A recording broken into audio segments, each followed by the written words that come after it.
স্নান কমপ্লিট হলো 5 মিনিট, মানে আমি স্নান আর পুরো কাজ সারতে আমি 5 মিনিট নিই। তো আমি একটা সুন্দর জিনিস তোমাদেরকে দেখাবো। বাচ্চাদেরকে চেষ্টা করবে ফোন আর টিভি ছাড়া রাখার। তো এটা বাচ্চাদের জন্য খুবই দরকারি, বাচ্চারা একটু খেলুক, মানে আরো দুটো বাচ্চার সাথে মিশুক, খেলুক, তাতে তাদের সার্বিক বিকাশ, ব্রেনের ডেভেলপমেন্ট এবং শরীর স্বাস্থ্য মন সবই ভালো থাকে। তো চলো আমি তোমাদেরকে ওদের খেলা দেখাই। কি হচ্ছে এখানে? কি খেলা করছো তোমরা? পুজো খেলছি। কি পুজো হচ্ছে এটা? ঈদ পুজো। ঈদ পুজো? এটা ঠাকুর পুজো? ও, এটা ঠাকুরের প্রসাদ হচ্ছে। হ্যাঁ। এই যে অরণ্য দাদা, এই যে ছানা, আর এই যে মাম্মাম। আজকে রবিবার, সবার স্কুল ছুটি, তাই তো?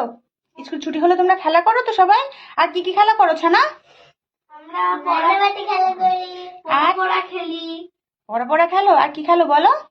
আজে খেলি। তাই ঈদ পুজো খেলো। দাদা, তুমি একটা গান বলো তো, ঠাকুরের গান একটা বলো তো। আজে নামিতে বলো। পুরাই যাইব। সকলে ফুরিয়ে যায় মা। তা পুজো হচ্ছে তো ঠাকুরের, এটা ঠাকুরের গান করো। ঠাকুরের গান ছাড়া কি পুজো ভালো হয়? ওম নমঃ শিবায়, ওম নমঃ শিবায়, হরে হরে বলে নমঃ শিবায়। ওম নমঃ শিবায়। আচ্ছা, তোমরা খেলা করো। এই যে ওদের খেলা, এই এই যে ফুল নিয়ে এসছে। এই যে এটা কি চরণমিত্র নাকি ঠাকুরের? হ্যাঁ। ঠাকুরের পুজোয় খুন্তি কি হচ্ছে মাম্মাম? খুন্তি দিয়ে কি করছো? আরে এটা দিয়ে খেলছি।